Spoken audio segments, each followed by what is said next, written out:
Bharatiya Janata party के राष्ट्रीय प्रवक्ता गौरव भाटिया ने प्रेस कॉन्फ्रेंस कर जनता को संदेश संबोधित किया। आइए देखें नेता न्यूज की खास रिपोर्ट। सभी पत्रकार बंधुओं को नमस्कार। ये आज की जो प्रेस वार्ता है, ये कुछ अहम बिंदु हैं जो समक्ष आए हैं, आपके सामने उनको उठाऊंगा। सबसे पहले ये खबर आई है कि जो राणा कपूर यस बैंक के फॉर्मर डायरेक्टर रहे हैं, आज एक आरोपी भी हैं। इनके कुछ बयान जो दूसरी सप्लीमेंट्री चार्जशीट ईडी द्वारा दायर की गई है, उसमें फिर से एक बार यह कहना गलत नहीं होगा कि कांग्रेस का हाथ भ्रष्टाचार के साथ। और यह इसलिए बहुत चिंताजनक है कि किस तरह से जब कांग्रेस पार्टी सत्ता में थी तो गांधी परिवार के सदस्य दबाव बनाते थे कि कुछ पेंटिंग्स हैं जिनको प्रोसीड्स ऑफ क्राइम का इस्तेमाल करके खरीदा जाए। ये तथ्य मीडिया चैनल्स पे और सभी न्यूज़पेपर्स में भी सामने आए हैं कि प्रियंका वाड्रा गांधी दबाव बनवाती हैं पूर्व मंत्रियों से कि राणा कपूर 2 करोड़ रुपए की पेंटिंग खरीदें। इससे यह तात्पर्य निकाला जा सकता है कि जनता की गाड़ी कमाई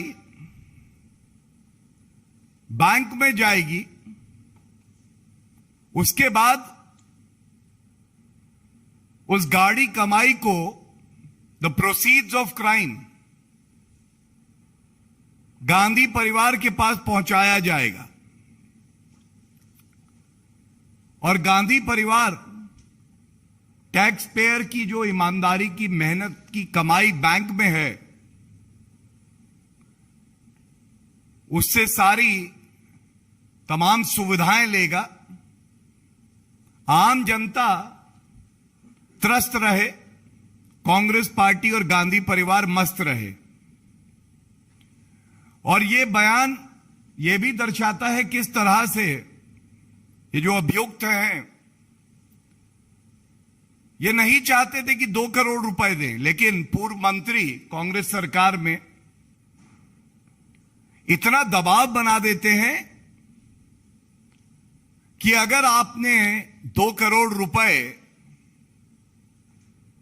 इस पेंटिंग को प्रियंका वाड्रा गांधी से नहीं लिया तो फिर गांधी परिवार का कहर आप पे बरसेगा। और डर के साथ साथ बहुत दुख का विषय है कि उनको लुभाने के लिए कहा जाता है कि अगर आप ले लेते हैं तो पद्म भूषण आपको दे दिया जाएगा। हम सब जानते हैं किस तरह से जो लोग भारत को आगे बढ़ाने में अग्रणी भूमिका निभाते हैं, आदरणीय प्रधानमंत्री श्री नरेंद्र मोदी जी, उनका उत्साह बढ़ाने के लिए, उनको बताने के लिए कि देश ऋणी है उनकी भूमिका का, ये पद्मा अवार्ड दिए जाते हैं, उनको पुरस्कृत किया जाता है। दूसरी तरफ यहां गांधी परिवार में प्रियंका वाड्रा गांधी को कैसे प्रोसीड्स ऑफ क्राइम आए, इसके लिए पद्मा अवार्ड दिए जाएंगे, यह सोच कांग्रेस पार्टी और गांधी परिवार की है। आज एक ही सवाल यहां से पूछा जाएगा ये जो रुपया दिया गया प्रियंका वाड्रा गांधी को बैंकिंग ट्रांजैक्शन के थ्रू दिया गया है। पूरा देश पूछ रहा है प्रियंका वाड्रा गांधी जी, या तो आप या वाड्रा कांग्रेस बता दे कि क्या आपने कोई पेंटिंग इस तरह से 2 करोड़ रुपए में दबाव बना के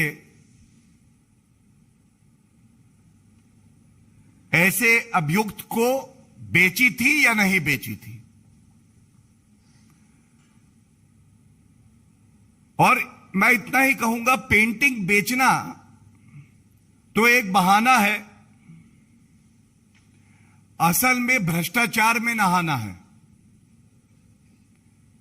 पेंटिंग बेचना एक बहाना है, भ्रष्टाचार में नहाना है।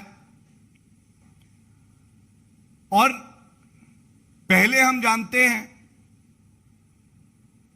सोनिया गांधी, राहुल गांधी और प्रियंका वाड्रा गांधी में गांधी उपनाम है, लेकिन जिस तेजी से भ्रष्टाचार के मामले बाहर आते हैं और सारे भ्रष्टाचार के तार जाके जुड़ते हैं गांधी परिवार से, तो यह कहना गलत नहीं होगा कि सोनिया भ्रष्टाचारी बेल पे बाहर है, राहुल भ्रष्टाचारी क्योंकि बेल पे बाहर है, और अब प्रियंका वाड्रा गांधी भ्रष्टाचारी बेल पे बाहर है। प्रियंका वाड्रा, यह भी समय आएगा कि लोग आपसे पूछेंगे कि आप बताइए कि क्या आपने केवल और केवल देश को बेचने का ही काम करना है। और ये जो बड़े सवाल मैंने पूछे हैं, प्रियंका वाड्रा जी, 2 लोग बेल पे बाहर हैं, जो कृत्य आपके हैं, तो मैंने कहा उसमें संशोधन करते हुए ये जरूर कह दूं, ऐसा ना हो कि आप पे भी ये मुकदमे चले और आपको भी बेल लेनी पड़े। इसके साथ ही ये चिंता का विषय इसलिए है क्योंकि ये आम जनता की जो मेहनत की कमाई है, जिनकी रक्षा करने के लिए भारतीय जनता पार्टी और एनडीए की सरकार सामने आई और आरोपियों को दंडित कर रही है, उनको इस्तेमाल करने का काम अपने राजनीतिक स्वार्थ के लिए अगर किसी ने किया है तो गांधी परिवार ने किया। हमें उम्मीद है कि 24 घंटे के अंदर प्रियंका वाड्रा गांधी अपनी चुप्पी तोड़ के सत्य पूरे देश के सामने रखेंगी, और अगर 24 घंटे के अंदर इस तथ्य को नहीं नकारा जाता तो ये निष्कर्ष निकाल लिया जाएगा कि इस भ्रष्टाचार में फिर से गांधी परिवार का हाथ है। धन्यवाद। दूसरा विषय जो आपके समक्ष रखा जा रहा है, ये देखिए किस तरह की राजनीति भारत में कांग्रेस पार्टी करवा रही है। खबर आई कि हमने देखा महाराष्ट्र में, जहां मृत वसूली अघाड़ी की सरकार है, वहां पे हनुमान चालीसा का पाठ कोई करेगा तो उस पे राजद्रोह का मुकदमा लग जाएगा। और फिर राजस्थान में अगर कोई ईमानदार निर्भीक पत्रकार आपकी तरह होगा जो उजागर करेगा किस तरह से राजस्थान में सांप्रदायिक राजनीति हो रही है, तो उस पर राजद्रोह का मुकदमा लग जाएगा। गर्व से कह सकते हैं जय हनुमान ज्ञान गुण सागर, जय कपीस तिहो लोक उजागर। भारत में हनुमान चालीसा का पाठ करना कब से राजद्रोह हो गया, या निर्भीक पत्रकारिता करना और सत्य को जनता के समक्ष रखना कब से राजद्रोह हो गया। और बड़ी जिम्मेदारी से आपको एक ऐसा खुलासा कर देता हूं जो दिखाएगा सबसे ज्यादा दोहरा चरित्र किसी का है राजनीति में, तो वो कांग्रेस पार्टी का है। मेरे हाथ में देखिए मैं क्या लाया हूं। कांग्रेस विल डिलीवर 2019 का कांग्रेस का मैनिफेस्टो। इसके 30th सेगमेंट है और आपके परयूजल के लिए मैं पढ़ देता हूं। It says, item number 3, this was the intention of the Congress, दो people of our country rejected their ideas, but they had stated in their manifesto, omit section 124A of the Indian Penal Code that defines the offense of sedition, that has been misused and in any event has become redundant because of subsequent laws. Congress का manifesto कहता है कि हम राजद्रोह को हटा देंगे क्योंकि इसका दुरुपयोग होता है। जहां जहां भारतीय जनता पार्टी की सरकार है, कानून का पालन होता है, संविधान की रक्षा की जाती है, आरोपियों को सजा दी जाती है, उनके खिलाफ मुकदमे चलते हैं।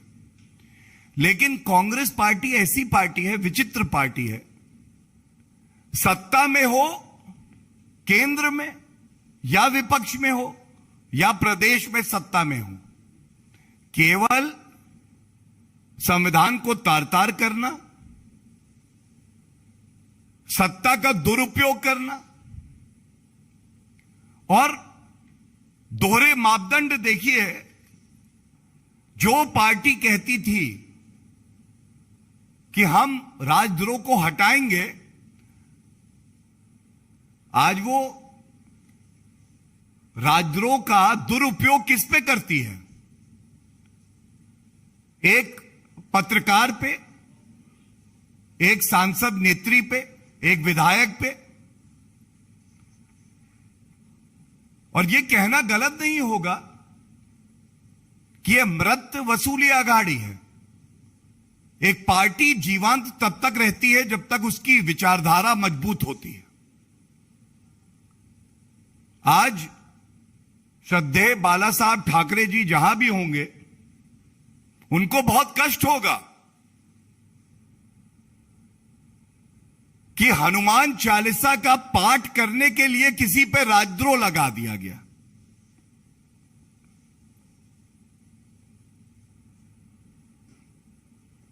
और ये जो पूरा कार्यक्रम चल रहा है, अराजक तत्व महाराष्ट्र में भी भारी हैं, राजस्थान में भी भारी हैं। ये क्यों है?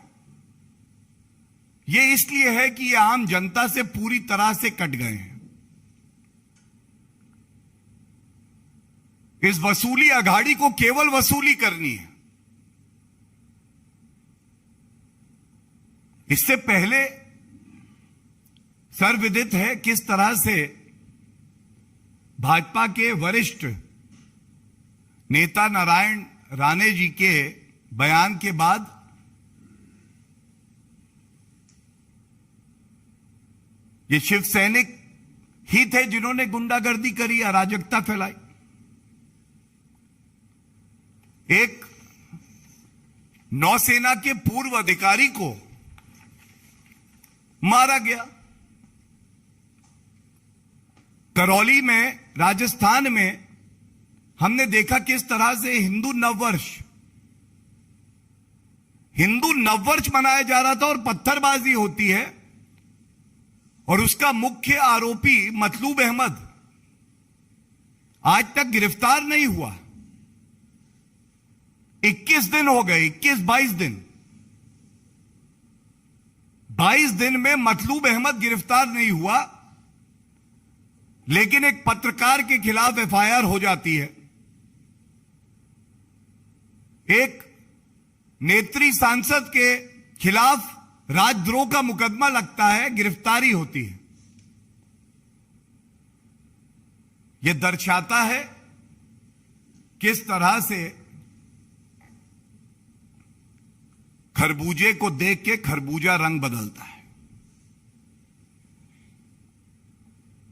हनुमान चालीसा से नफरत, हिंदुओं की आस्था से आपको नफरत हो गई।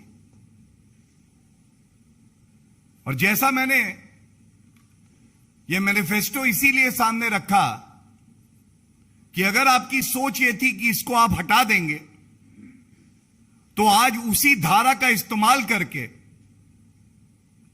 आप कार्रवाई कर रहे हैं। और एक बात मैं और कहूंगा,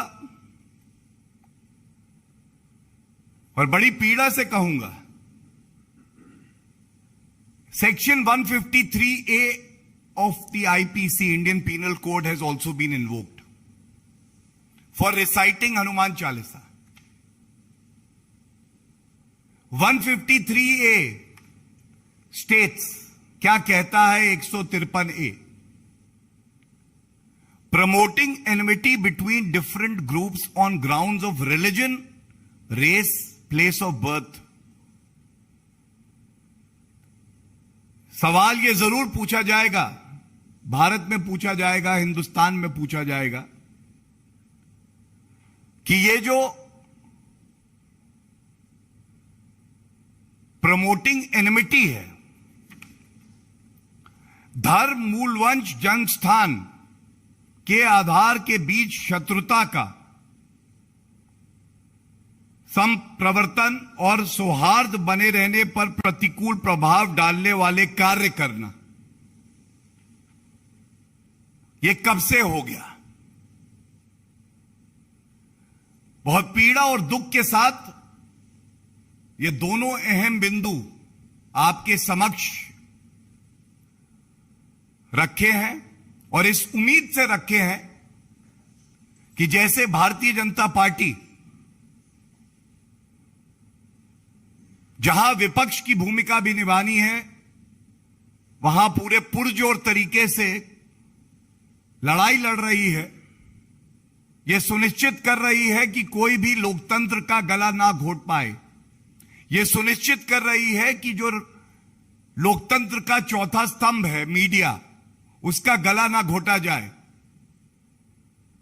और यह सुनिश्चित कर रही है कि जब हमारे नेताओं पे कुछ अराजक तत्व हमला कर देते हैं, जैसा हमने महाराष्ट्र में देखा, आज हमारे प्रदेश के वरिष्ठ नेताओं ने भी यह बात उठाई है, कीरत सोमैया जी पे हमला हुआ है, यह निंदनीय है।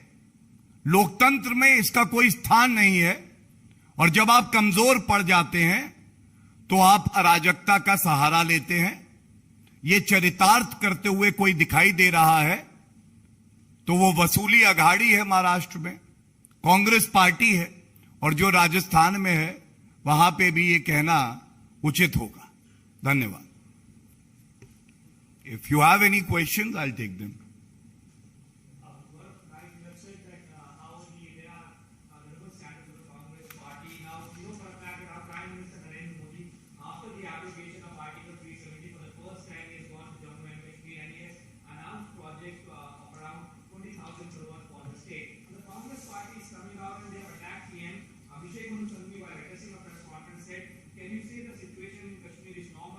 Democratic processes are followed. This is a self-regulatory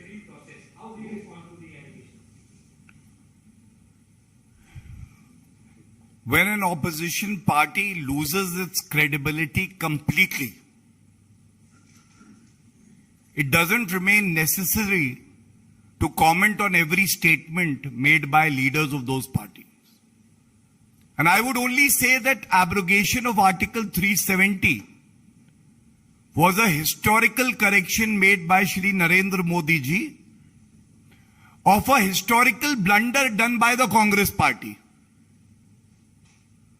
And we have seen how after the abrogation,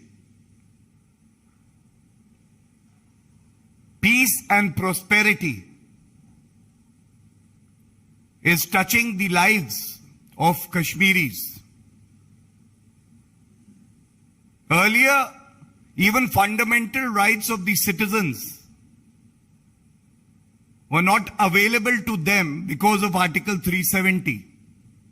For example, the Valmiki Samaj, the women who were residing in Kashmir, they were not treated equally as guaranteed under the Constitution. After 7 decades, we are seeing that every citizen can enjoy the fruits of these fundamental rights as envisioned by the framers of the Constitution. We are seeing development in the area, investment is coming, and we are also seeing huge support from the people who reside there. And this is what troubles parties like the Congress that have always tried to indulge in appeasement politics at the cost of building the nation.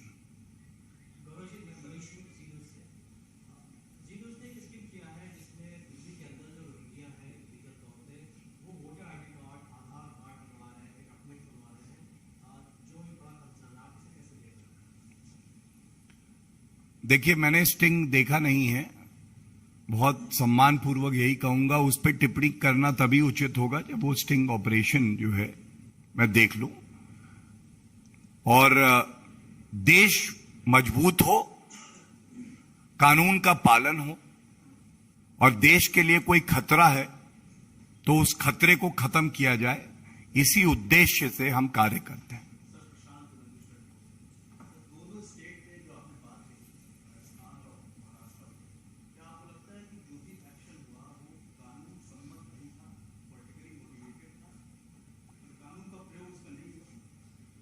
देखिए, हम एक बहुत जिम्मेदार राजनीतिक party हैं। जिस मामले पे हम बात कर रहे हैं, मेरी जानकारी में जो है उसमें एक मामला न्यायालय के समक्ष पहुंच गया है। इससे पहले भी यह देखा गया है किस तरह से न्यायालय ने कांग्रेस पार्टी को और कांग्रेस पार्टी के लीडर को और सरकारों को फटकार लगाई है। मुझे लगता है ये 2 ऐसे अवसर हैं जहां उनको शायद फिर से फटकार लगे, लेकिन उन्हीं के पैमाने से दिखाया कि किस तरह से दोहरे मापदंड की राजनीति कांग्रेस पार्टी करती है। और ये लोग कहते हैं लोकतंत्र खतरे में है। हमारा लोकतंत्र, हमारा देश नरेंद्र मोदी जी के नेतृत्व में बहुत मजबूती से आगे बढ़ रहा है, लेकिन खतरे में कोई है तो वो कांग्रेस पार्टी की विषैली सोच, उनका परिवारवाद, और इसीलिए वो बार बार इस तरह की अनर्गल बातें कहते हैं। कानून को अपना काम करने दीजिए, आप देखेंगे दूध का दूध और पानी का पानी हो जाएगा। धन्यवाद। This would be the last question. Yes, sir, आपने 2 राज्यों में बात की, जो भाजपा की नेत्री हैं उन पर हमले की और बाद में राजस्थान में निर्दलीय दूसरे राज्यों में भाजपा के कार्यकर्ताओं की हत्या तक हुई। और आपको पता है, ऐसे मामलों में आप केवल बयानबाजी से हट करके ठोस तरीके से आप अपने कार्यकर्ताओं के साथ किस तरह से खड़े हैं, वो उस पर कुछ रोशनी डालें। देखिए, भारतीय जनता पार्टी का प्रवक्ता होने के नाते ये बात मैं बड़ी जिम्मेदारी से कह रहा हूं भारतीय जनता पार्टी जैसे जैसे लोगों के दिलों में स्थान बनाने लगी, बढ़ती जा रही है। हमने देखा उसी अनुपात में हमारे कार्यकर्ताओं पे हमले हुए और उनकी जान भी गई। लेकिन ये केवल एक पार्टी नहीं, ये एक परिवार है। चाहे पश्चिम बंगाल हो, चाहे केरल हो, हमारी पार्टी के राष्ट्रीय अध्यक्ष आदरणीय जेपी नड्डा जी स्वयं पश्चिम बंगाल गए थे। पीड़ित परिवारों के साथ हम लोग खड़े रहे और जो कानून संगत है उस रास्ते को अपनाते हुए ये सुनिश्चित करवा रहे हैं कि हर परिवार को इंसाफ मिले और जो अराजक तत्व हैं जिनको राजनीतिक संरक्षण ये विपक्षी पार्टियां देती हैं तो वो परास्त हों। ये हमारा उद्देश्य है, संकल्प है और इसी को लेके हम आगे बढ़ेंगे।